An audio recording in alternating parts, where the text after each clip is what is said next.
Get ready for your next TV obsession, All's Fair, starring Kim Kardashian, Naomi Watts, Niecy Nash-Betts, Teyana Taylor, with Sarah Paulson and Glenn Close. A team of fierce female divorce attorneys leave a male-dominated firm to start their own. Filled with scandalous secrets and shifting allegiances, both in the courtroom and within their own ranks, these ladies know that lawyers are a girl's best friend. All's Fair, now streaming on Hulu and on Hulu on Disney Plus for bundle subscribers. Terms apply. This is Matt Rogers from Las Culturistas with Matt Rogers and Bowen Yang. This is Bowen Yang from Las Culturistas with Matt Rogers and Bowen Yang. Hey Bowen, it's gift season. Stressing me out. Why are the people I love so hard to shop for? Like me? Exactly. Well, I'm actually easy, but you're right. Holiday gifting is stressful. And all the gift guides out there are so boring and uninspired. Wait, what about the gift guide we made? In partnership with Marshalls, where premium gifts meet incredible value?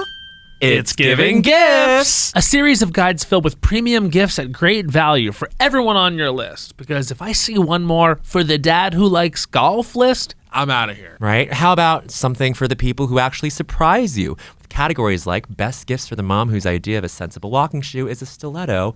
Psst, she wants a pair of stilettos. They're over here. I have them under the desk. Or best gifts for me that were so thoughtful, I really shouldn't have. Dying to see what those are. And you won't believe their prices. Just wait till you see what else is in there. It's basically a one-stop shop for everyone you know. I started bookmarking half the list for myself, honestly. This is the guide for 2025 holiday gifting culture. Check out the guide on Marshalls.com. It's giving gifts! Gift the good stuff at Marshalls.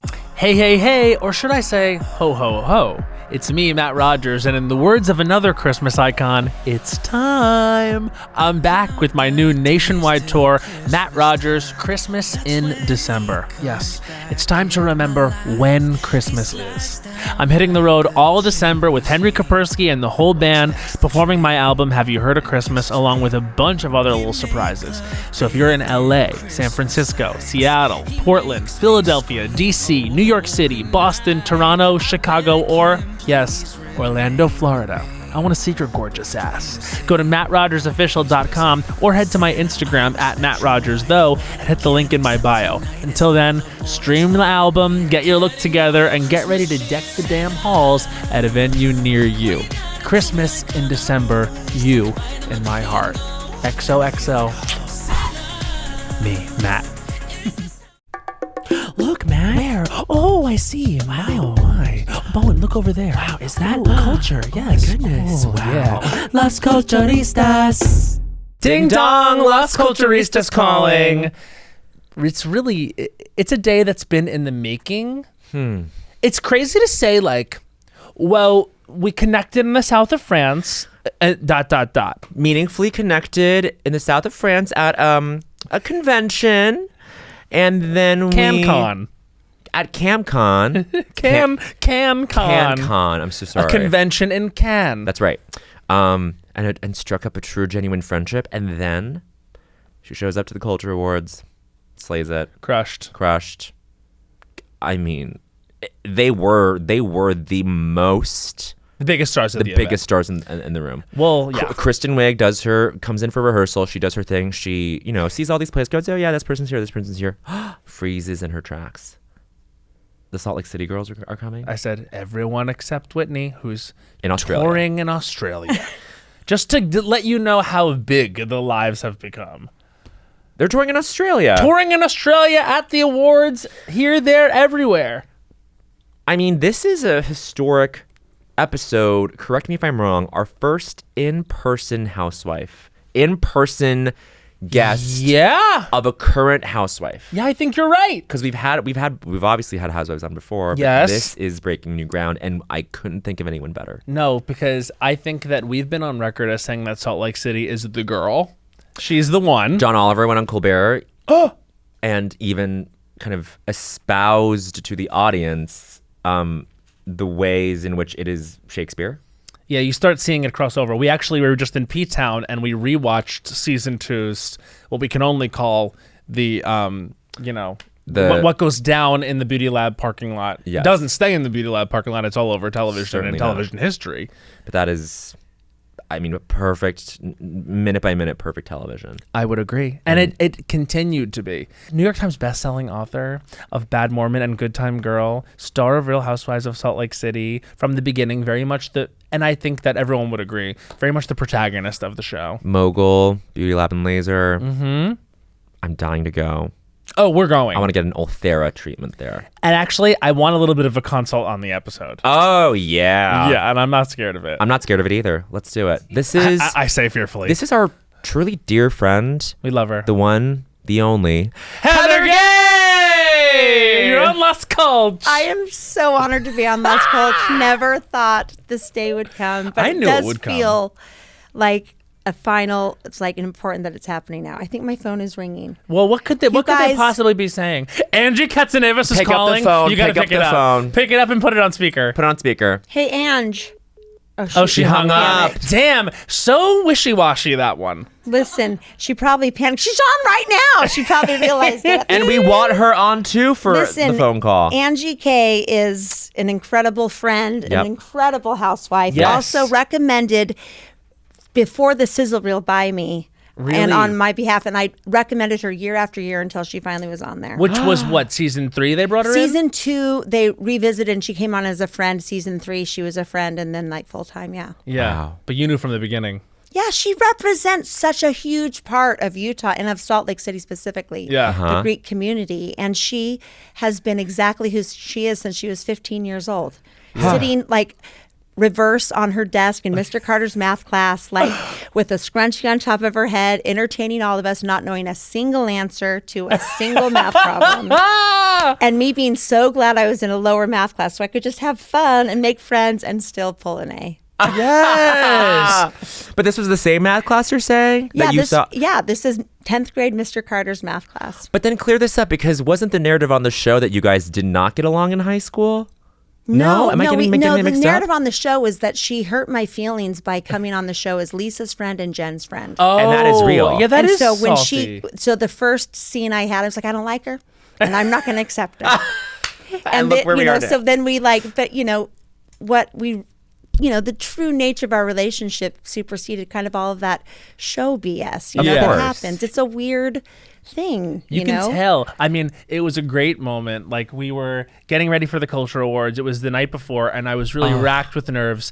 And I remember Melissa and I went back to the hotel, and I look across the lobby, and there's Heather and Angie coming in from, like, I don't know where you guys have been. You guys have been out the night before the Somewhere. Culture Awards, Brown having out, so no much idea. fun, cackling, laughing, looking like peas in a pod. And I was like, see, we haven't really seen this version of Angie and Heather on the show yet. And then to watch it in real life, I'm like, oh, this is like a part of the show I want to see. Yeah.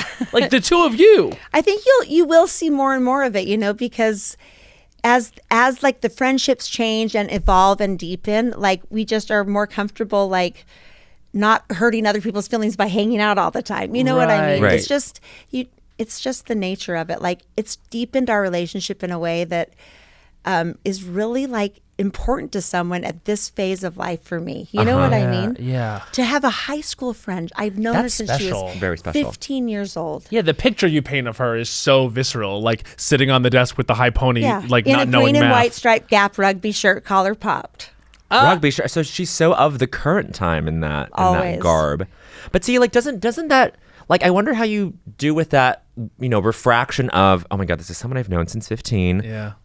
Also, we're on TV together representing something about Salt Lake City, and there's just all this other stuff, and you guys just have to like perform a version of yourselves in a way that like is authentic, but also like you need to like draw some connection to like that younger self of you, like that younger version of you. Yeah, the younger version of us, and I think that's what makes it so fun and deepens our friendship, is because you could put us at 7-Eleven, we're going to be doing the same bit. You know what I mean? Like when we're together, we're kind of, it's just that energy feeds off each other. And like, I'm always performing. I've been performing since I was in kindergarten. You know what I mean? Like everything's more fun if it's a bit performative. Yeah, well, you got to amp it up. Thank you for Don't we putting- know? Don't you? Thank you for putting the hard T on kindergarten. Well, kindergarten because I No, it's the way it's spelled. kindergarten. What I am a wordsmith. I'm a best-selling author. And we know that about you. Anything. What did that feel like not only when it came out, but also like when Bad Mormon went on that bestseller list? That's crazy. Yeah, Bad Mormon, the book, has been for sure like the greatest jewel of all of this experience. And not only because it felt great to like write my story and process all that. I mean, it's so cathartic, it's so therapeutic, and it felt like an incredible privilege to revisit that and like kind of honor the girl I was then, and like that I was in a position now to look at it with perspective. Because I tell people a lot, they're like, oh, when is he going to leave the church, or when is she going to leave the church? And I'm like, it's not leaving the church is like, it's like leaving who you are. And the only way I've seen it happen for people like me is if something bigger comes along. Right. Something bigger comes along that offers you more than what you've always counted on. Because that's kind of, ambition, the human spirit, the drive to exceed. And like Housewives came along and offered me more than I ever anticipated I could have. And the book gave me the opportunity to explore that. And so the book has been my great connector. I meet people on the streets. It's what they love. They resonate with it. We're doing a documentary about it. It's like, it means so much to me. And I was posing for an ad where I had to hold it. And so I was just kind of like reading it, laughing out loud. I love every word. I'm so proud of it. And like, I hope it outlasts me for 100 years. You know? That's cool. I think your story, you talking about leaving the church being this like developmentally important, the most important thing in any former Mormon's development as they leave the church, is kind of like your defining thing as like a boundary breaking person, right? It's like you broke, like the boundary was the church for a second, you broke out of that. Then you're, in order to define that though, you have to get in the boundary first, right? And so like whether that's like Housewives, whenever however long you do that, at some point you will break out of that boundary.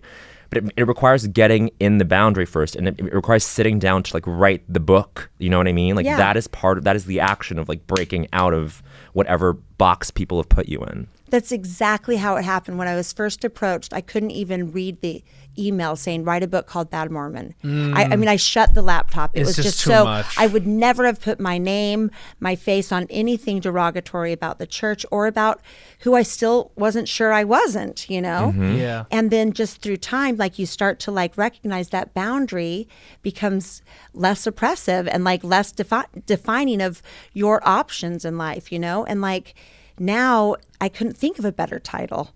I wanted to be a good Mormon. It was very hard for me. Yes. It's also an incredibly sticky title. You know what I mean? Like Bad Mormon is a title you just don't forget. No. And you not only are you explicitly saying what it is, but also as you read it, you discover like it's about self-judgment, which is like so much. And it's really, I guess it's kind of similar to coming out of the closet, right? It's like for me, you do that way, yeah. And then I think there's like a perception of like, oh, this person left the Mormon church. They left, Scientology. They're coming out of the closet. They're leaving a marriage, etc.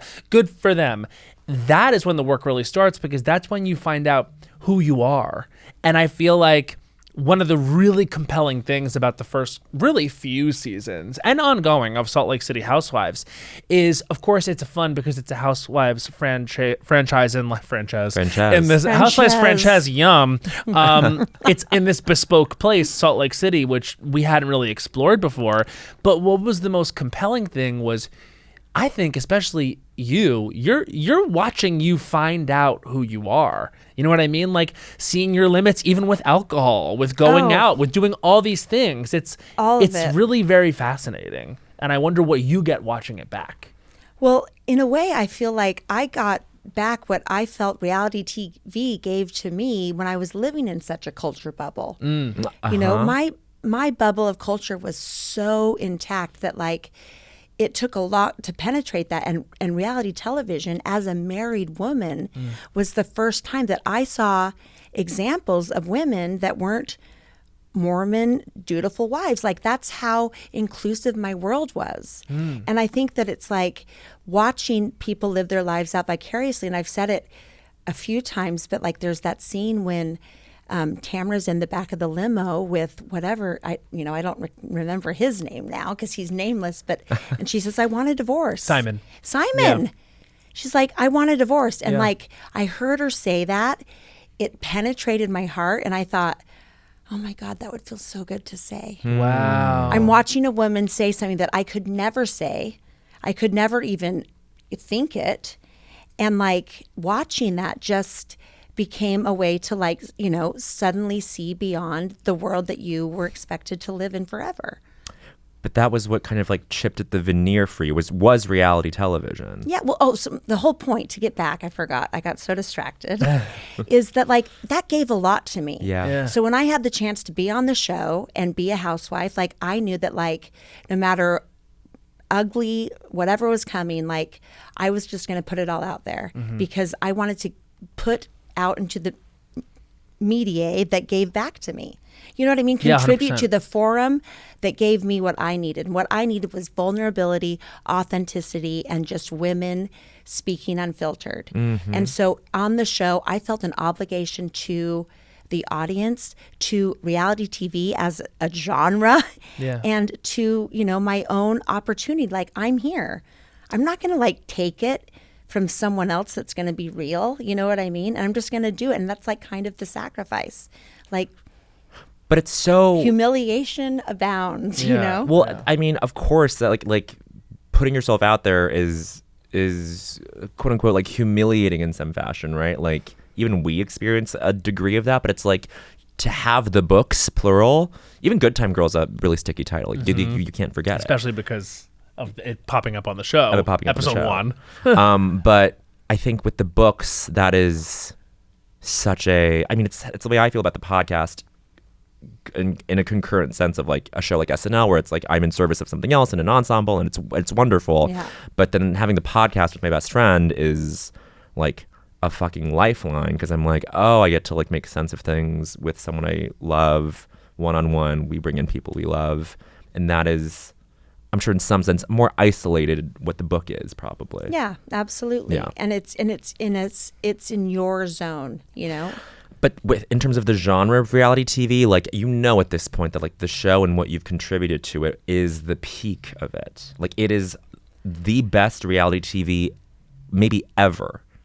I really thought a couple times it should have been nominated for the Emmy. Are you saying Housewives of Salt Lake City in general, or Yes. the whole Housewives of Salt Lake City? No, I think that it's like the Housewives of Salt Lake City, I think, stands out. And I don't know if you can really feel that because probably you understand because like there is like a buzz around it and you can just see, but sometimes like when it's you can't really tell what it is that's hitting because there's this weird like like dysphoria almost about like what is like actually in the world and what is my algorithm telling me. But like we're out here on the outside of it being like Salt Lake City feels different because it tells a new story. A lot of the other Housewives franchise, I think that what the issue is with some of them is it feels like we're not telling new stories. Yeah. Sometimes it feels a little bit repetitive. With Salt Lake City, it's like a couple things. These are women that pass the ball, where it's a true ensemble, and it feels like we're hearing new stories. And I think that that's like I don't recognize any of the stories being told on this franchise. And gosh, they were even playing a game with Angie K and Demi Lovato on Watch What Happens Live, where it was Angie or Demi picking like from each of the cast, like most likely to do this, that, and they just had all of your headshots and just even above the nose. Above the nose, I was like, these are indelible people. These are iconic, recognizable women, and we salute the contribution. It's perfectly cast in a way that has to be sometimes frustrating when you want to rip the throats out of your cast members because that it's like a cast that kind of can't change. Like, sorry, Bravo. We can't. We've tried. We can't. We all think that we can evolve and change. We all think we're improving. And we just are exactly who we are. And there's so much comfort in that to me. Like I love people that are awful and people that are great. I love all people, but I just like when they show up and I can know what to expect. Consistency is key. And I think Salt Lake City brings these consistent personalities because we're authentic to who we are. Yeah. I think my favorite moment from the premiere, and we were commenting on this, was when Whitney Rose admits that her business failed. And that is because as a housewife, there's all this like modern expectation. And, Salt Lake City Housewives, I remember they did that book, like Not All Diamonds and Rosé, and Salt Lake Housewives isn't even in that because of how new it is in the grand scheme of things. Like, it's this like post Housewives show where all of you come in and like are expected to not only hit the ground running as like entertaining pop culture figures, but also business people. If you do it correctly, putting in air quotes, you have something outside the show for you. And I thought that her sharing that it did not go well, especially when such a huge part of her narrative when she was starting it was how badly it needed to succeed because Justin had lost his job at the time. Like, I think that was a really important moment because I do think you guys are at a point where it could go in a direction that is like, we know what we've got here, and so let's continue to produce it. Or we know what we've got here, and what makes us special is the authenticity. Yeah. And that felt like an authentic, real moment of her being like, hi, I failed. Let's talk about it. Yeah. And Brittany, don't bring it up 5 minutes into the RV trip, I mean, Brittany's being herself too. Everyone's being themselves. Exactly, which is why it works. And I think that something that's unique about Salt Lake City is that we really are all each other has. And I don't know, I can only speak for myself, but being on the show doesn't have a lot of currency in our community. Like, not at the grocery store, not at the mall, not amongst our closest friends and family. They really don't talk about it. They don't acknowledge it. Certainly with me, they don't talk about the book. They don't talk about this. Like, they just talk to you about your children and like innocuous things. Like, probably with Whitney, it's soccer, and with Lisa, it's Henry. You know what I mean? But they don't give us any currency for the fact that we are on this show that is such a hit and that has changed our lives so fundamentally. And I think part of that keeps us like, tight and humble. And I mean humble, but tight. Yeah. And it makes the show that much more important and our stories that much more cogent because it's, it's all contained. Yeah. What was your first memory? What is, you have this memory of Angie, high pony, green rugby shirt. What is your memory of us going to be going forward as you go, I've known Matt and Bowen for 15 years. Yeah, what's the image? Listen, guys, Cannes Lions. We all can't remember have a specific one because we were so turned. Well, I mean, listen, I can remember... can I take a minute? I know mine, and I'll say it. It's me. I remember I was over with a couple of the Summer House people. I turn around. I see it's you sitting on a bench crying, and Bowen is on his knees in front of you, clasping your hands like this, and you guys are having one of the most emotional moments in humankind history. And I was kneeling. And you were talking about how it had been your first time in Cannes since your Mormon mission. And you were talking about that a lot during the press that we were all doing together. But that's wild. It's wild. First of all, out of all places in the world, that's where they sent you as someone that's then supposed to be like well behaved. Yeah. In like one of the horniest, most gorgeous places in the world. And then that you randomly for this thing later, years and years later, when your life is totally different, you're also sent there on a different mission, which is to tell your new life story. Yeah. Crazy. And that's like, I thought when I was there as a Mormon missionary, I thought I was of the world, this worldly, bilingual, change maker. And I thought I could never be this happy because I was so indebted in the service of others. My testimony of the church was so strong. I was doing the Lord's work. I was ruining people's lives, and it was for the right. You know what I mean? Like, you were incredible Mormon. I thought this is who I was born to be, and I could never be happier. And at the same time, I was miserable. And it was so hard, and it was soul, gutting. And to come back there now and feel like the same person, the same enthusiasm, the same ambition, the same zest for life and for the people, but to be there on terms that were authentic to me, it just felt like, how did I get this opportunity? And that's what I was weeping to Bowen about. Like, that it looked like I'm it here. was... I'm here. You're here. And who gets to do that? I mean, I think you were also just exhuming all of these things that maybe you had forgotten about. I remember you very distinctly telling me while I was kneeling to you, you were like, I think that was when you were like, we would have to get, like, the church told us for these missions that you would go into people's houses and within 1 minute be on your knees with them and pray. Mm-hmm. Like, it had to be that. It's like the salesperson pitch. We trained. We had conferences where we trained. We'd walk up and say, if they opened the door to us and said, these two beaming missionaries, in T-shirts and full dresses, we have a message of hope and love for your family. Can we come in? If they said come in, we grabbed their forearm and said, can we offer a prayer? And knelt down. Within 1 minute or 5? Was it one or 5? Within 1 minute. Wow. Within 1 minute. Get on the ground, they said. And they said, like, most people, when you kneel, they're like going to kneel. That's just human nature. Uh-huh. And most kind people in the world are never going to turn down a prayer. Sure, offer us a prayer, throw us a prayer bone, and then be on your way. But then you kneel down with them and you pray with them that they will be open to receive the message that you're about to give them.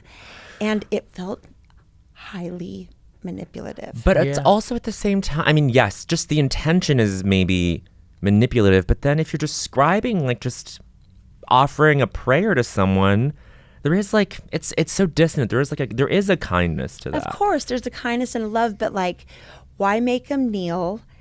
Why do it in a way that we know is a tactic to get us to stay there longer and to, in effect, shame them for turning us out? Uh-huh. Because I'm sure that what they're arming you with is, of course, these skills, but what's behind it is the fact that you genuinely believe that what you're going to do is better their life. Change their life forever. So that's an indoctrination. Save their family. Yes, That's you being indoctrinated in something. That's not you manipulating. It's simply...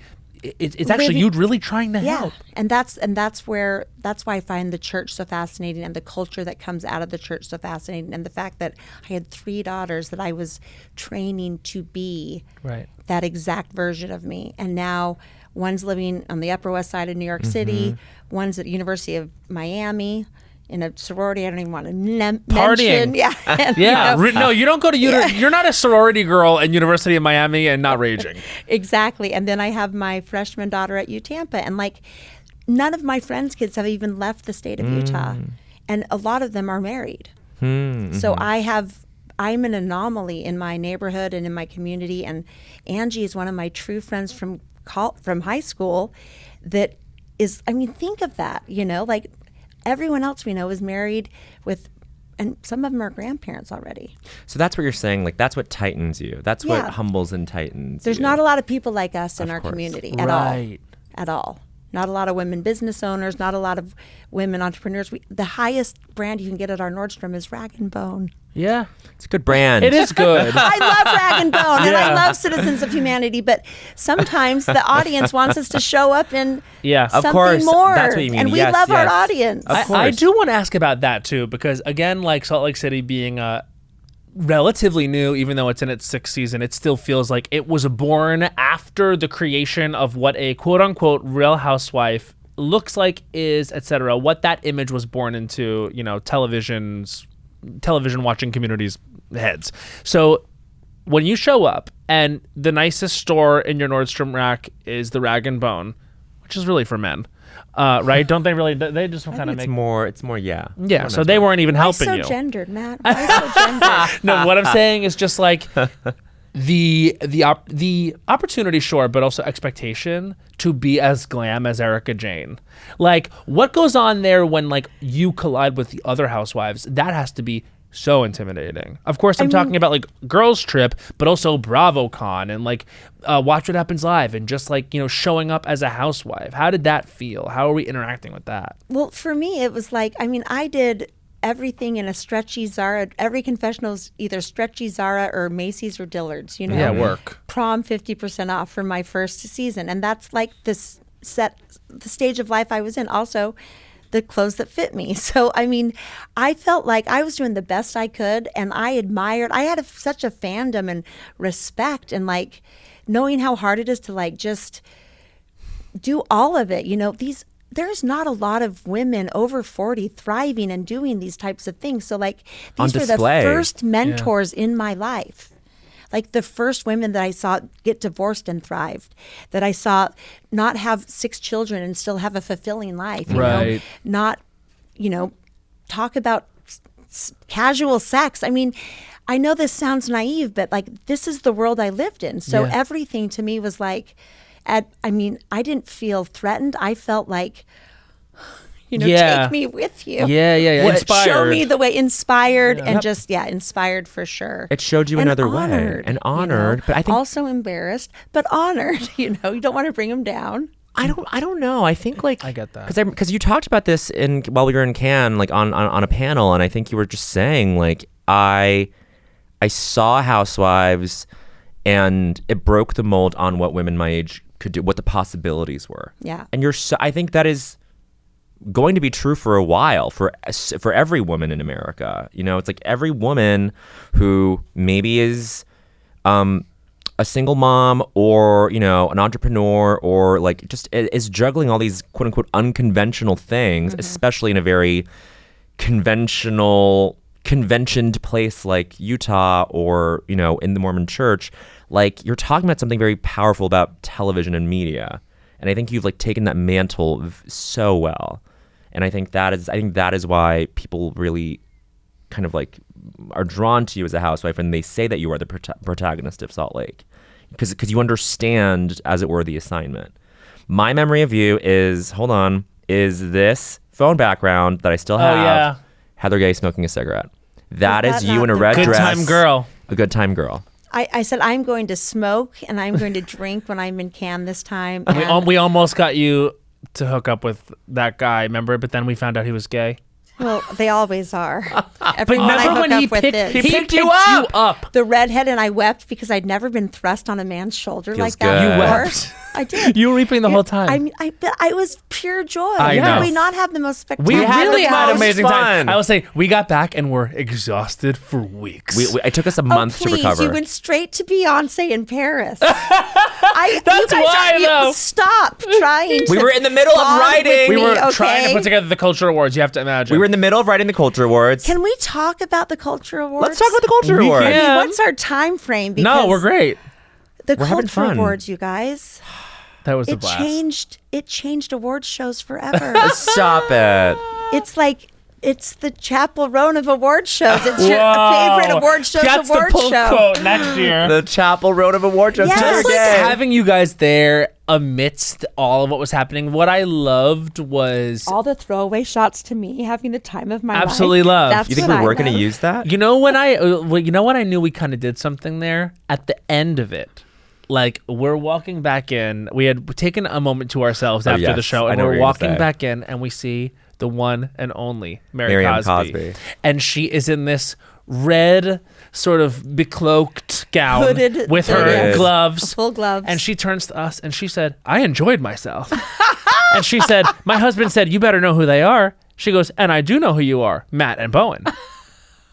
She goes, "We need to have a picture." I was like, "Yes, we do." The fact that Mary asked for a picture with us. I mean, that was bestowed upon you. I've known her for years. Never have I received such honor. It was like she was throwing us some bread as ducks. I was like, wow. It was like Queen Elizabeth looked over and did the hand. But that was not a common thing for her to do, right? No, yeah, that's incredible. The fact that, but then it's so funny because in the edit, I was doing the edit of the show, and of course we're looking for audience cutaways, etc. And almost every time the audience was cutting over to you guys, what I loved was how seriously Miriam Cosby was looking at everything. She was just like, I don't know. It did take her like a second, I think, to register what was happening, and then at some point we did win her over.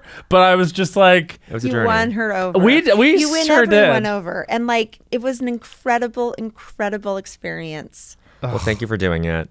For doing it, like it should happen every year, and I want third row seats behind Ben Platt. The plan is to try. Oh I mean, my gosh! What is your favorite show on Bravo? Like, I have two questions. One, before we ask you the real question, who is the housewife that made you say Housewives was for you?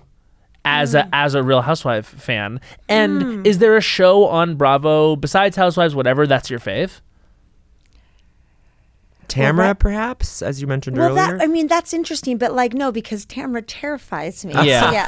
So, She is a scary figure. That moment was so raw, and I just really appreciated her for it. Yes. But honestly, that said Housewives could be for me. It never occurred to me. Right. Even until the final sizzle reel, it still never occurred to me. But honestly, I would say Vicki Gunvalson. Vicky. Oh, wow. Vicki Gunvalson, because I feel like I feel emotional, isn't that? It's Let's okay. talk about Honor Vicky. your It's emotion. okay. Yeah. She just was herself, and was just obnoxious, and in the best way. Vicki. Of course. Of course, yes. And we understand. got a lot of crap, had to overcome a lot, but just showed up, had a great business, was proud of who she was proud of what she wanted in her relationships, went after it, got it. The whole Dawn thing was so painful, but I related to it. Right. I could see, and I just think Vicky's story is pretty remarkable. Yeah. And she deserved, that when she was in that mustard colored velvet dress, I don't remember what she was mad about, but I'm on her side. Yeah. The thing about Whatever she was mad about, she should have been. did serve that show well. Oh, and she absolutely. deserved, you know what I mean? I think she should still be on it, but that's just my opinion. But the thing about Vicky is, she was. It's like we say often, she was always herself. She was always herself, and it's great that she was like the OG of the OC, really the first Real Housewife, because it's kind of like when Kelly Clarkson won American Idol, they hit the jackpot. Like Vicki Gunvalson being the first Real Housewife, Really the family van, they hit a jackpot because there was a model for what this show was and the kind of person that it revolves around, and she is Orange County. Yeah. You know what I mean? And you saw how Housewives kind of evolved her, and it's changed my physical appearance and the way I show up to stuff, and you see how the process changes you, but I've never thought of that before, but that's just what came to me in this moment. I bet you recognize yourself more when you look in the mirror now. Oh, for sure. Yeah. Absolutely. I feel like I am in my zone, and I am so proud of the girl that had to overcome so much more to get me here. I look back and I think the courage and the guts. Also, everyone hated me and was so mean to me season 1 and 2. They thought, who is this dummy? Let's oust her. She doesn't Who are you represent talking the about? brand. Just the fans or the cast. The cast. You felt like they were not rooting for you. Oh, for sure not. Yeah. Was that jealousy because you clearly I don't were think it the was jealousy. center? I thought it was I'm not going to be seen with her. I'm not, this is beneath my level of socialization, of panache and image. And so, it was really, really hard for me season 1 and 2. It's really interesting because I remember after season 1 was a success, especially and it really snapped in the last few episodes, and it was kind of a little bit you guys realizing there was something off with Jen, and then obviously season 2 it becomes a pop culture phenomenon. But I remember watching that, and it was very clear in those reunions that people had seen themselves depicted in a way they didn't expect. I think that probably a lot of people did expect to look like the protagonist of the show, which was clearly, and everyone's incredible and in their function on the show. But I do think your story speaks exactly to why a franchise exists in Salt Lake City. Yeah. And I think that that's kind of just an undeniable narrative choice. Yeah. So that had to be humbling for people, and surprising in a bad way to a lot of people. Yeah. But you were someone who came into the show with self-knowledge, which might not have been said for your castmates, and that was probably something that set you apart, but also was very, I don't know, a little bit weird for them. I think you probably just were ahead on that. Hopefully that's how you look at it in hindsight. Well, in hindsight, I just think I never thought I would be there, and they never thought I would be there. And then when I was there, everyone was just like, "What the fuck?" You know what I mean? In terms of casting at all? Yeah. Wow. Yeah. I don't want to relate this back to myself, but I relate on this level of I never expected to be on a show like SNL. I would always watch. I was obsessed with the show. I watched every week, but I was like, you know what? Would be a dream to be a writer, and I was, and it was great. And then it took like an audience or maybe like some coworkers some time to be like, oh yeah, Bowen's here, you know, but like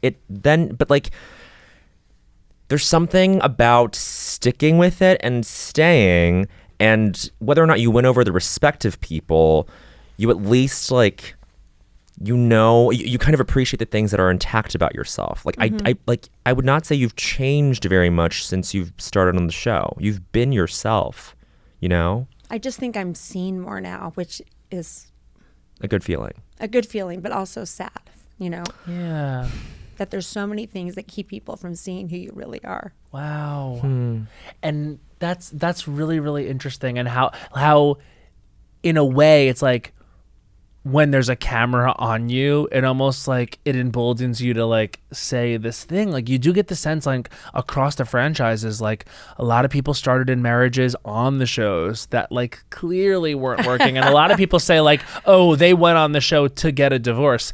Maybe not consciously, but unconsciously. But it's an opportunity. It's a lifeline, you know? Like I was at the darkest, saddest point in my life when the show came around. You know, I was in a business that was failing. I was trying to build it back up. And was it failing? Well, when I bought it, it was, yeah, like it was, I started out every day like $1,000 in the red. He had taken out like a hard money loan with some offshore person I couldn't even contact. You know, I was just, so I had to like build this business, and in building it I met a lot of people, and that's what connected me to like casting, because I knew a lot of these, you know, hot girls getting injections. Yeah, I got you. But the business was a success, and that's where I really started to like pull myself out. But like to be on television, that was never, you know, in the plan. Yeah, it was. Yeah, I mean, in the plan, it was just like it wasn't even a lexicon of dreams. It was me watching Degrassi Junior High as like you know, 10-year-old thinking, you know, if you don't get it as a Nickelodeon kid, you're never going to get it. Of course, you know what I mean? Of course. So do you still watch everything on Bravo?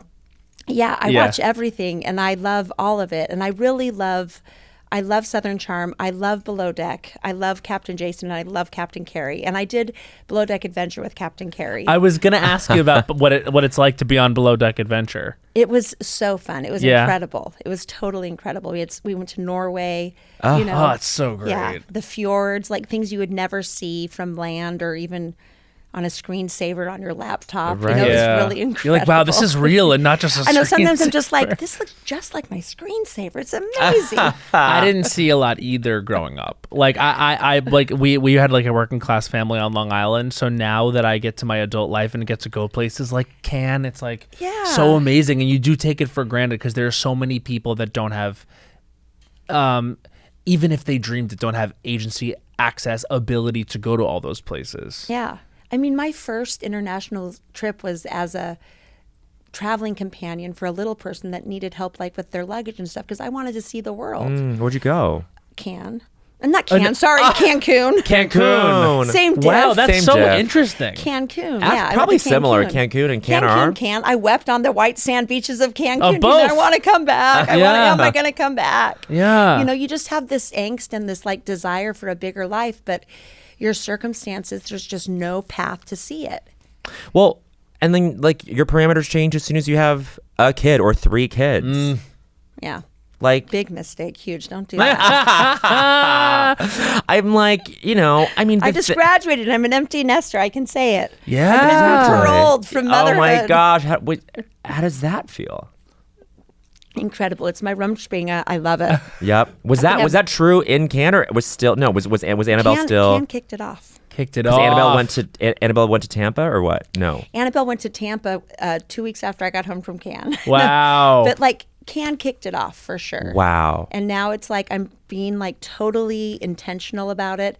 We're really working hard. I know you've both recommended me to Raya. I'm still on the wait list. Wait, what? I recommended you to Raya. Sam Lansky's put in a word to like the CEO. I have every person, Andy, everyone's working on it. But that's there's crazy. something about my age group. Oh, give me a break. Maybe my emotional stability. I don't know, but oh my Raya God, doesn't. you're actually Raya doesn't someone want I don't me think to be on emotional my stability Facebook. is a prerequisite for Raya. I'll Honey, tell you that much. At least among the gay men. But I'm not online. I'm just so like that would be my first foray. But I am being totally like I want to date now. I didn't want to do it when I was a mom. It's it's a weird thing. What's a good first date for anyone out there that's listening? For all the just straight like guys. in a group, like at dive bar. You like want to do a group date, and like just, with a bunch of people hanging out. And like having happen. a vibe, and then Yeah. like for sure going home together. Yeah, great.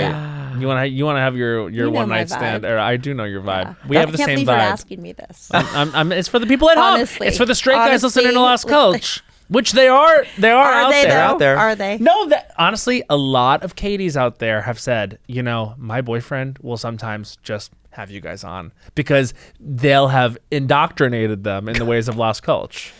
It's And how to look smart Las and be Cult. cool. Okay, let's ask you the question. Okay. So this was Heather Gay. What was the culture that made you say culture was for you? So I have like 10,000 of them, Well, obviously, because every time I listen, I think of one. But when I was thinking about this one, I was trying to remember like the first moment that really kind of penetrated the bubble of the culture that I was raised in, because it was very, very inclusive. I don't know how to explain it. I was a bubble boy. Osmonds were it. I only knew people of my kind and that believed and thought. I thought the world was flat. No one told me different. Everyone reinforced it. Yeah.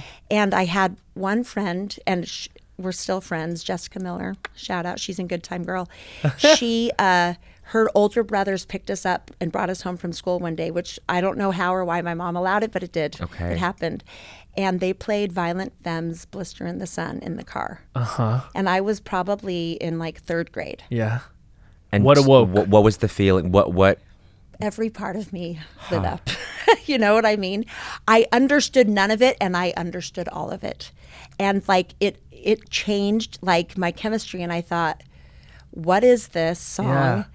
What I know, knowing I wasn't supposed to be hearing it, and like I can never unhear it, and I came alive. You had a mini awakening. A mini awakening. And then we went to her house, and her brother served himself a cup of peppermint schnapps with ice. He was about 16. In a short class. It's the most 16-year-old and said, drink you can I've have ever a heard. sip you can have a sip if you want. I of course refused it because I'd already listened to Violent Femmes. Yeah, Right. you were done for the But day. like the first time that I had independent income and like the ability to go through the cassette tape, at Yeah, sure. whatever the store was called at the Yeah. mall back then, it was like I like sought it out. I thought it was like illegal bootleg stuff, like that wasn't allowed. So what was the typical music that you were listening to? With the Osmonds? Like, I mean, Osmonds, of course, but like Simon and Garfunkel, Right, yeah. my parents had great taste in like family music. Yeah. Classic things. Classic things, Yeah. yeah. I loved, but then I got turned on to Indigo Girls and Sure. Dar Williams and Sean Colvin. And like, I just kind of had like a deep foray into Sean Colvin. Sean Colvin. Wow. So is that, how are you listening to that in secret? Once I started working when I was 15 at Teddy Bear's Frozen Yogurt, and I always had discretionary income to buy music. He was just talking about how he Maggie scooped. Moose. He Do worked they have, at do they have Maggie Maggie Moose. Moose in Utah or Colorado? What were your Colorado years exactly? My Colorado years, I left in '89.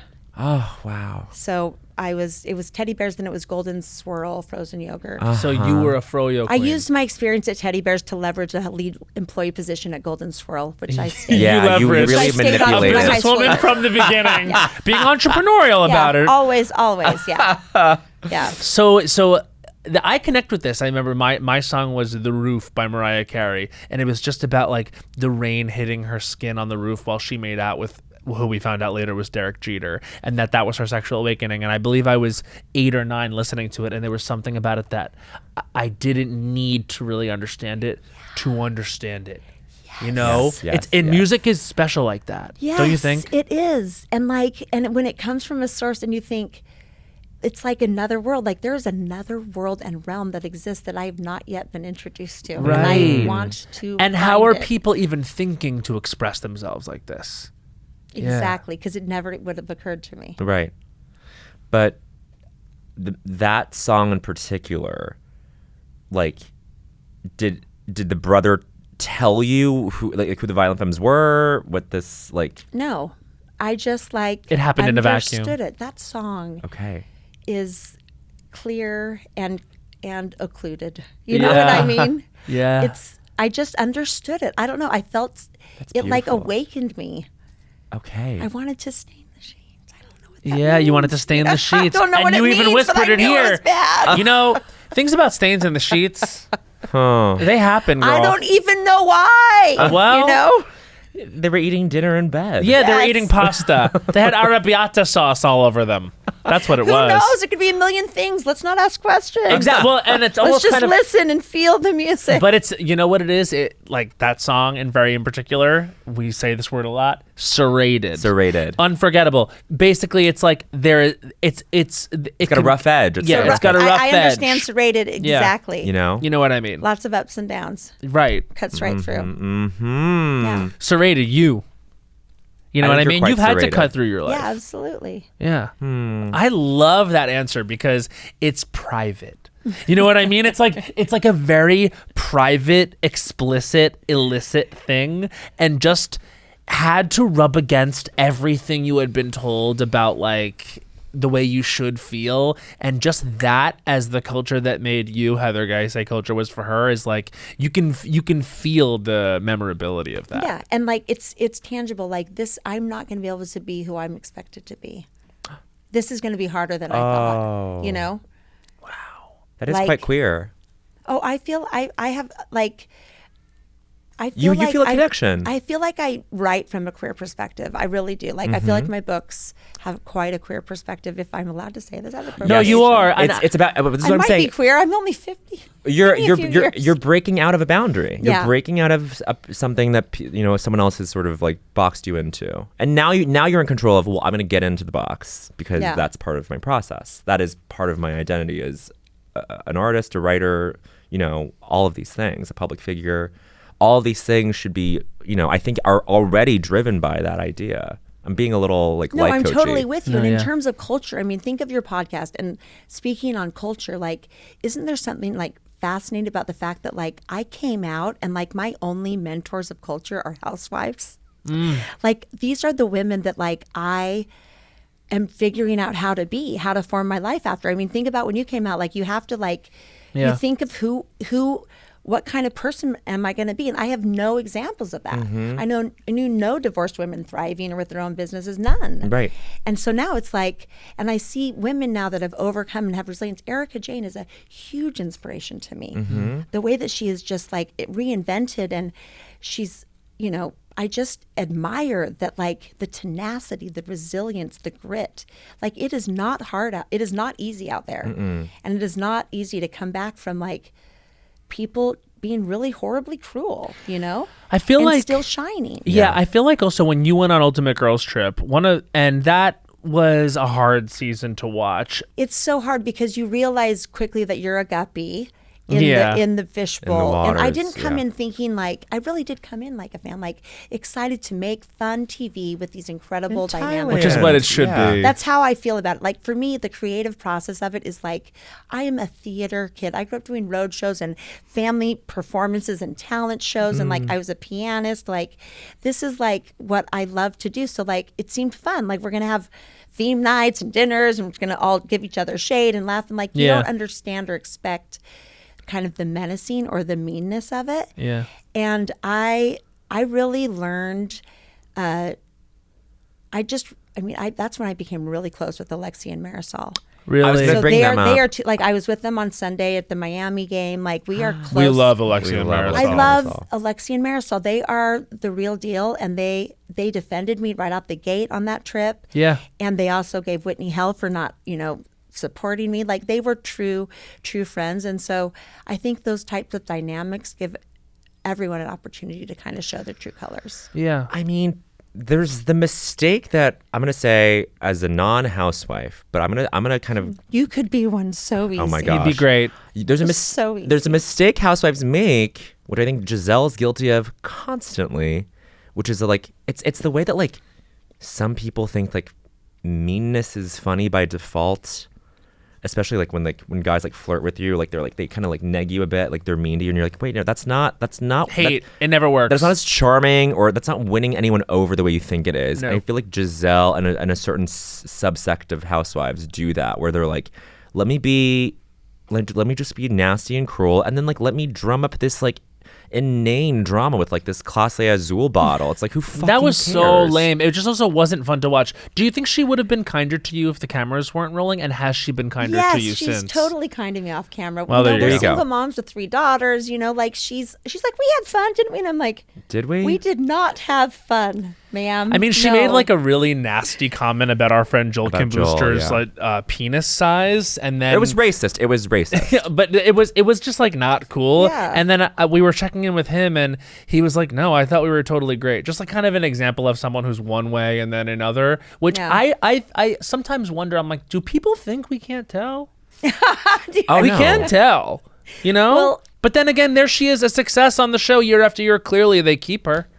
But I don't know. She's a success in her little fiefdom. She's a success in a very limited capacity. Like, no one outside of like this fandom specific to Potomac gives a shit. She makes things happen, which is what I think. So I also think, honestly, she's incredibly beautiful. She's And very it's- beautiful and definitely a she's star. intoxicating on screen Yes. to me. Like, she can be saying mean things, and I'm just like, I don't. Is I she wanna the like Green-Eyed her. Bandit, No. or is Robin the Green-Eyed Bandit? But I just fall for the Green-Eyed Bandit quite a bit, which sometimes messes with me too. Because I'm like, I should be prettier. I People would always- be No, nicer to me. no. Dime a dozen. Pretty people everywhere. Doesn't really pretty work people on are me. everywhere. It's actually real culture number 9. Pretty Beauty people works, are everywhere. man. Beauty But no, works. it's I always try. Like even with the ones that I'm on record year after year, like it's just because people act like themselves. You know what I mean? Like, and I guess you kind of learn that after a certain point. And even when you go back to shoot Salt Lake season after season, at a certain point, this is now the 6th season that's airing, I bet you've arrived at the fact that, like, you know what? This person is just always going to be themselves. When do you stop trying?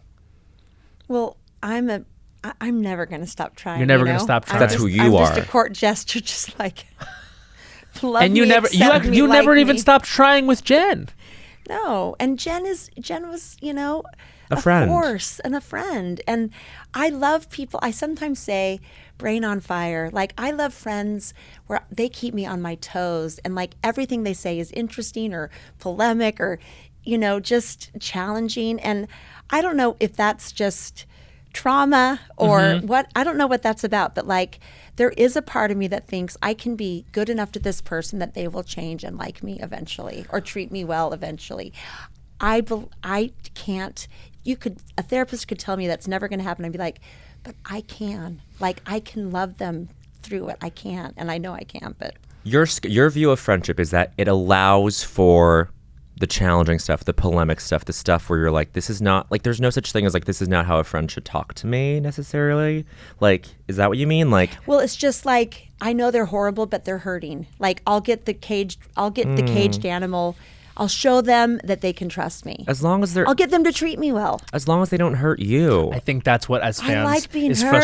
frustrating. Yeah, but Oh, Heather! do you know how frustrating that is you as know a what I'm fan saying? Like, there's watching that- the show? Of That is the thing, I think, as a fan watching the show with you, Heather Gay, is we just want you to know you deserve better in the friendships too. Like, you fought so hard in all these aspects of your life, and then I do think there is something with female friendship where you want to believe some of these women are going to treat you better. And I remember with Jen, because obviously, you know, we're fans of all the ladies. Better, just for the record. Well, we wish that you would. So with Jen, though, I mean, when it felt like you kept making excuses for her, and you know, kept up a certain ruse. With Jen now, she's going to be released pretty soon. Yeah. How are you feeling about that? Just not really feeling anything, you know? Will you make a call? Oh, no. I think that I have closed the door on that for good reasons, you know? And like, but never, I mean, I don't know what the future holds, but like, I also feel like kind of my whole arc on Housewives, like, you know, maybe Jen is coming back, you know, and that's my perfect exit. How you know? how possible do you think that is? What, that I That would she leave? comes back? Well, that I never think of. Well, first of all, they're both different questions. But how possible do you think it is that she comes back and returns to the show? I mean, I think as viewers of reality television, we know that it's an absolute possibility. Yeah, sure. I mean, I Sure. think as human beings on the planet Earth that know what television's about. Right. spectacle. It would be ridiculous to say that it's not a possibility, of course. And then in turn, the idea of you then leaving the show it wouldn't be Jen related, but it would just be the cyclical timing of everything. Sure. Yeah. I mean, so then you're saying that you've closed that chapter on Jen. That like you are someone who is generous with friendship. You allow for a lot, but then when it's done, it's done.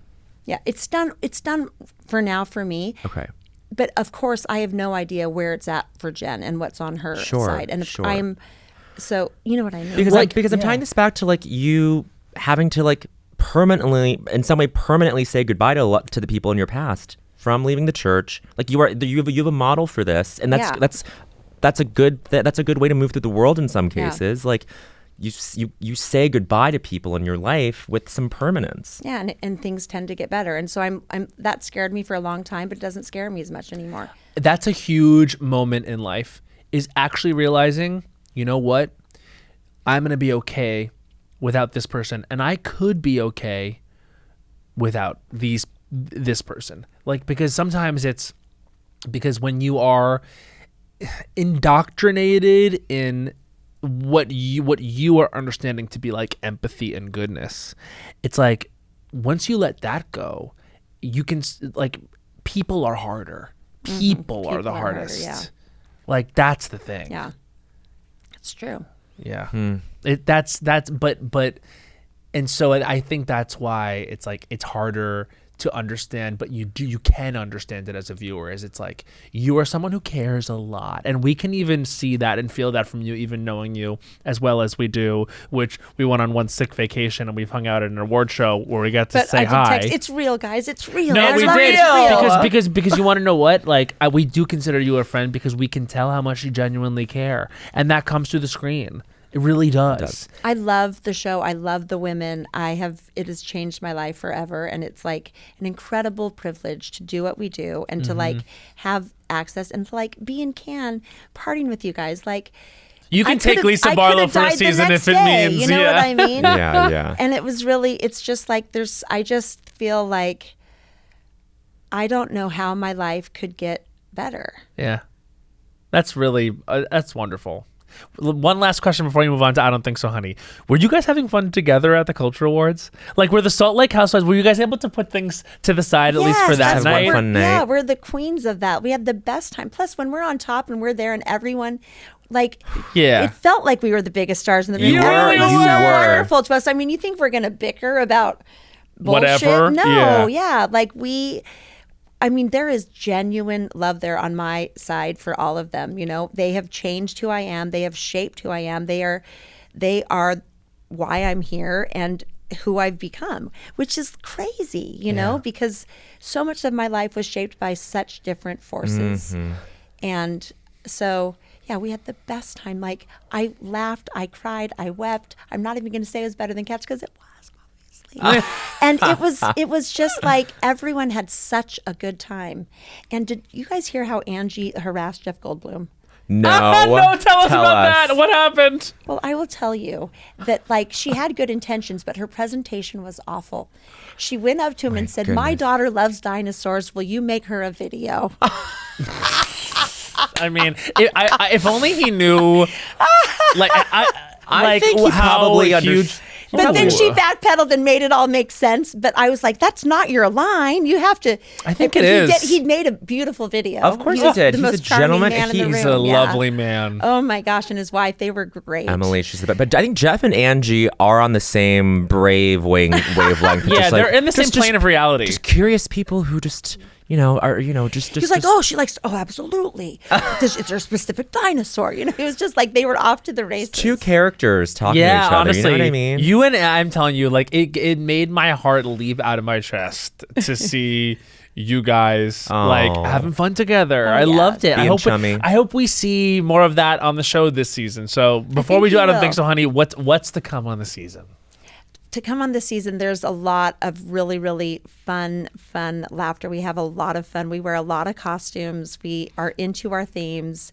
You know, you do see us go on a yacht with Captain Jason. Yeah, I bet that's a jam. It is a jam. He really is hot. So hot. So hot. And it's just a battle of me v. Brittany. Obviously, I lost miserably. We have to say, Brittany has definitely stepped into her iconography. Listen, Brittany should know that she may have a short game on the yacht, but I've got a long game. And BravoCon is in a few months. So let's go. Wow. I'm going to be there. She should beware. You know, I have history with Captain Jason. I plan to lean in on that. Now I'll know where the party is when yes, we're there. Absolutely. And I just think you'll see some growing pains in some of our friendships. And I think that it's good, you know. You go to Greece. We go to Greece, Opa, and that's the best moment. I mean, Greece was spectacular. And there's a moment we're on a hill with one of Angie's family members, and I felt like I was on vacation. Like I forgot that I was, you know. Working, as it were. Well, we never say working. I'm so sorry. We forgot that we were on a girls' trip. Yeah. Friends in Greece. Yeah, right, exactly. All right, well, we cannot. We forgot we were in scene. We're never in say scene. that. I know. I do admire how people on all the shows are like, you never say the show, it's the group. I love when we were in New York. Well, when we were in New York. Never the reunion. Well, when in New York. Yeah, in New York. But you know what a lot of the drama's going to be is when we were at the Las Cultch Awards. So. Stop. Are you kidding me? An audible gasp. An audible gasp from our executive producer. There's drama post-Culture Awards? Well, depending on how well this gets edited, sure. I will say, if we saw, there is. A lot of things went down intergroup wise. Are they going to cut to the Culture Awards in a flashback? I hope they do. I'm going to do my very best to make sure they do. I have to say, my God. I don't know if you know who I am, but receipts, proof. Oh, we know. Timeline screenshots, and I believe a lot of it's on footage at the Las Cultch Awards. All I want is for at the reunion someone to go to someone else. You owe me an apology for what you said at the Culture Awards. For what you did at the Culture Awards. We were at the Culture Awards. No. And you were disrespectful to Jeff Goldblum. Listen, Jeff Goldblum's just the tease. We have 3 or 4 storyline things that happened there that will come up. So upset. You were disrespectful when Ben Platt was singing. Oh, no one would do dare No, do but that. you know what? You got into it with our friend I had Steven. to introduce Lisa to a couple of people she didn't recognize. Listen, I'm just kidding. Here's what we'll say. If there are cutaways to the Culture, if the Culture Awards is mentioned in any, explicit way, you will be getting a recurring yearly invitation. Is that all it takes? Incentive. No, you'd be Incentive. invited anyway. That's You're invited anyway. What I'm I just do kidding. want is for literally the Culture Awards to come up, and then me and Bowen come out in gowns as friends of, and sit at the end of the couches, And just both sit on just each be like, end. well, And both sit as on the each end. host, I think, and then I go, you owe me an apology. And I'll say, you're to a Bowen. friend of. When And you have Bowen, a snowflake, Bowen you can and I speak. get into it from across from no man's land all the way when you're sitting on the end screaming at each other. Whitney goes, I wasn't there. I wasn't even there. She was so missed. I know, we really missed missed Whitney her. so much. I know, and we were all well, not all. I was texting her the day before and saying, listen, just, go off your phone for like 48 hours. It's going to be real painful, but it's all Whitney, okay. we missed you. You were We love definitely you. sorely missed. And she was so phenomenal in this first episode. She was. She really was. It was like, but if you'd been there, it was like she's in Oliver First. I've lost my entire fortune. Yeah. It was like painful. You did hint that there was something about the fortune. Yes. Yeah. At one point she said fortune. I think they softened it, but it was like, I've lost my my entire fortune is Very gone. I do. Fortune is one of my words I like to say. My love fortune. fortune. I love He fortune. likes to say, That's why we're Heather has a besties. great you fortune have a of beauty. great fortune of beauty. Thank That's you. that's the way that he would use fortune. All right, we got to do I Don't Think So, Honey. It's time Okay. to get our giggles out about things in culture. Okay. So this is our 60-second segment where we take exactly that amount of time, 1 minute, to rant and rail against something in culture. I have a thing. Okay. I've realized that something that I never thought I'd have to do is going to be something I Will Gotta do. Okay. This is Matt Rogers. I don't think so, honey. His time starts now. I don't think so, honey. I think I have to learn to ski. I've started seeing someone who skis, and it's a big part of this person's life. And I feel like it was already a big part of my sister's life. And this sister's life. When I thought this was a good thing to bring up on this episode, because I don't think so, honey, me skiing ever before this, I really do feel like I'm gonna get hurt. And what I really don't think so, honey, is an injury at this point in my life. Like, who needs a torn ACL at 35? I don't think so, honey.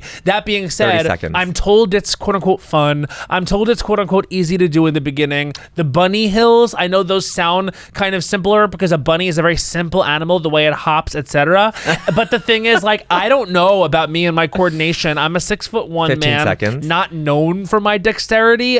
But I would say, you know what I'm saying? It's like I was never good at like the surfing and the snowboarding or whatever. Skiing is so new to me. I will try. I don't think so, honey, though. If I get really hurt, you'll have to pay for it. Oh. And that's 1 minute. How did I get roped in? Do I get a chance to do an I don't think so, honey rebuttal to that I don't think so, honey? You can if you want to. Yes. This will count as yours, and then it will go to me? No, you probably came in with a topic. No, I didn't. And I was panicking. I was going to make you guys. Now I've got one. Let's now go. You got to do it? Okay. This is Heather Gay's I Don't Think So, Honey. Oh, I caught another historic episode. We're going out of order. This is Heather Gay's I Don't Think So, Honey. Her time starts now. I don't think so, honey. Matt Rogers using I need to learn to ski as a ploy to let us all know about his newest crush. He's dating someone! And the fact that he might need some extra help on the hill. Also, I don't think so, honey, a way for him to say, I'm going to need a lot of support. Don't expect too much. That I have to pay for it? Yeah, like he's doing everything he can to make sure he gets some hot ski patrol guys to guide him down the bunny hill. I don't need him anymore. I need a sauna and a hot rub. This is going to be harder than it looks. 30 seconds. I don't think so, honey. Matt Rogers pretending that he's scared about getting hurt. A torn ACL when you're over 50, baby. Your body is in great shape. And all you want is for us to tell you. You're not going to get hurt. You're a natural athlete. You're going to be a stud. Seconds. Also, surfing has nothing to do with skiing, snowboarding neither. So your plight is unheard and like you're going to be just fine. And that's 1 minute. Oh my God, you killed it. Heather. You're right. I just need to shut the fuck up. I don't want to get hurt. This body, it's a trophy. You are so good at skiing. You are. Honestly, I didn't know if this is a joke. No, you're so. We see you on the slopes on the episodes. I'm from Utah. You're from I don't Utah. just moonlight there. I am. The shade. Also, Bowen.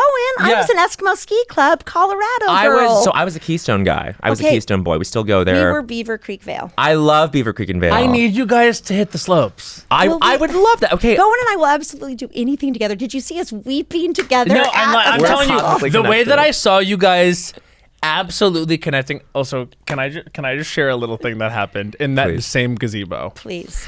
So I'm over on the side with Amanda and Sierra from Summer House, who are a vibe. Both perfect. So good. And so Physical Kyle, specimens.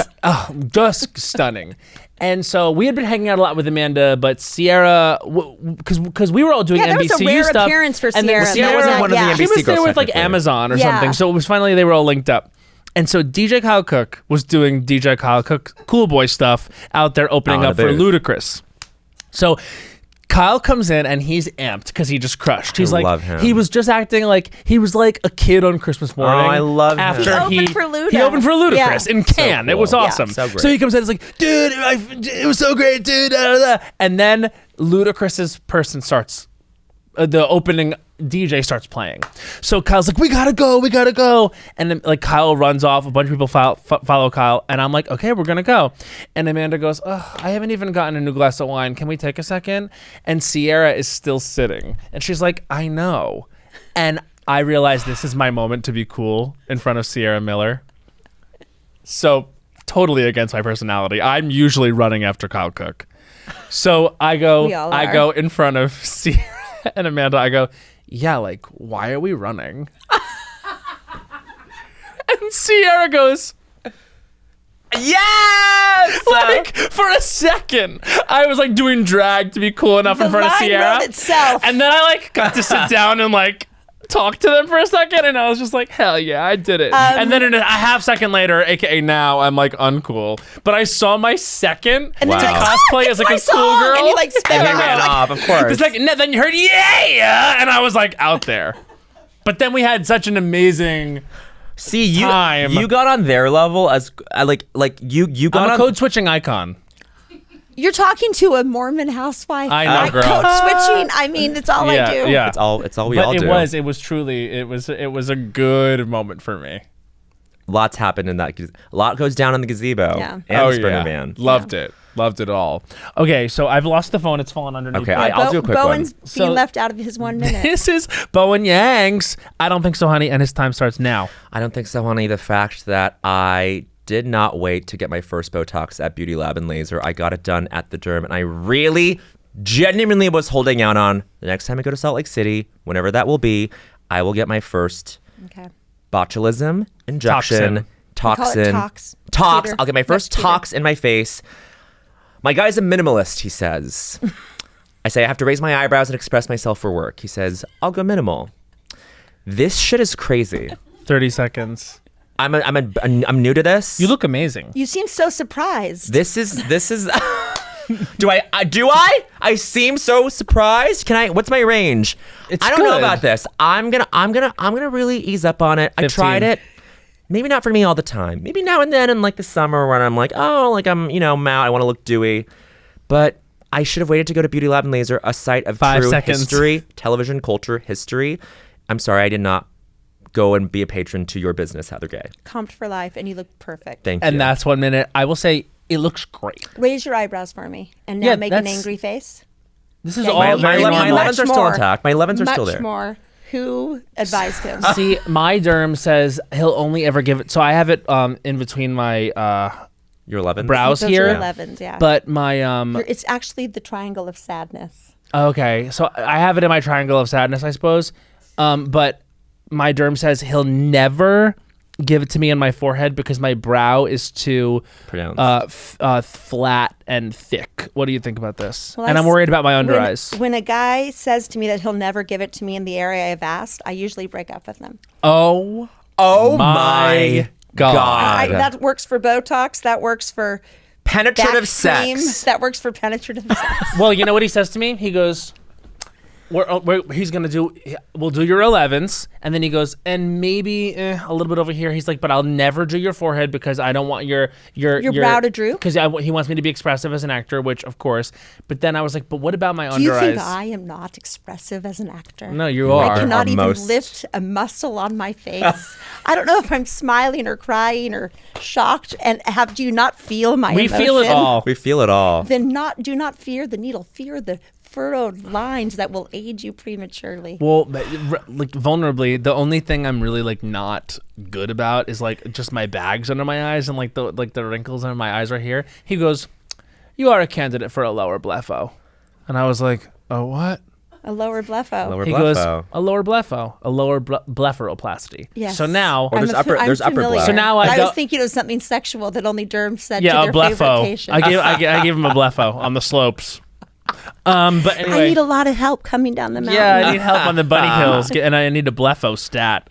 Oh, jeez. But yeah, no. Now just blepho is something in my vocabulary. I'm telling everyone. Well, I'm a candidate for a Listen, you lower know who blepho. can give you? Ask all the housewives. Say, have you had an upper bleph or lower bleph? We just say bleph. BLEPH. BLEPH. So when I go to BravoCon, I'll just say bleph.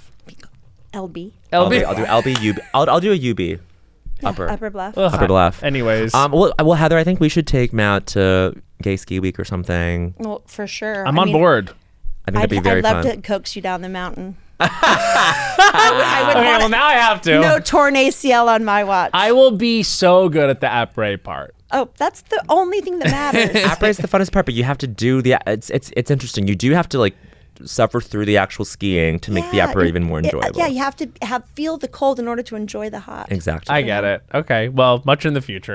Listen, guys, Salt Lake City, I am your hostess. All the wives are your hostess. Well, are we're welcome gonna there. have to do like a couple days with you, a couple days with Ange. We'll just do an Airbnb, and I'll bring them all in one by one. I'll Yeah. make sure that they, kiss the ring before they're allowed to become. Before they're invited. So Angie's first ever Watch What Happens Live was with Bowen Yang. And she was she was like, you have to come to my home. She was nervous. She was so nervous, and she still thanks me to this day for making her feel at ease. And that was at a time when I didn't know how to feel about Angie because she was so new to being an official housewife. And I was like, I don't know. Like, I love Meredith. Like, what does this mean? Just the sweetness was so apparent. I was like, oh, she's just an angel on this earth. I can already tell. You just have no choice but to be nice to this person. Yeah, she's lovely. And Shauna and Electra were there, and then she gave me her number. She was like, you are invited anytime. She's wonderful. She also has a sliced tongue of great shade, which we should not despair. We should honor equally. She's got jokes. Body count hair. I love it. I think that she has the range. You look like a trampoline with eyes. I think you look like a trampoline with eyes is actually an all-timer. It's like a most trampoline of her lines with eyes. are all-timers. They really are. My daughter loves dinosaurs. Can you make a video? Yeah. My daughter loves dinosaurs. Can you make a video? 1 inch from his face. She's a great communicator. We can see how expressive you are. You are one of our great vessels of pathos and joy. You experience it all. You reflect the human condition back to us as we watch. Heather Gay, thank you so much for coming on our humble podcast. Yes, thank you. This so was much. Really fun. Salt Lake City's on Tuesdays on Bravo. Tuesdays on Bravo. 7 Central. Correct? Correct. Who knows? It's streaming. Yeah. Who knows? She knows the new model. Yeah. And streaming on Peacock, along with the Culture Awards. Yes. We end every episode with a song. Thank you for being a friend. Travel down the road and back again. Your heart is true. You're a pal and a confidant. I actually said friend and a confidant. It's pal and a confidant. Am I allowed to join in, or is that like... Yes. That was perfect. And if you threw a party, invited everyone you knew, you would see the greatest gift would be from me, and the card attached would say, thank you for being a friend. Bye. Goodbye. Yes! Yay! So good! Las Culturistas is a production by Will Ferrell's Big Money Players and iHeartRadio podcasts. Created and hosted by Matt Rogers and Bowen Yang. Executive produced by Anna Hosnier and Hans Sani. Produced by Becca Ramos. Edited and mixed by Doug Babe and Monique Laborde. And our music is by Henry Kaburski.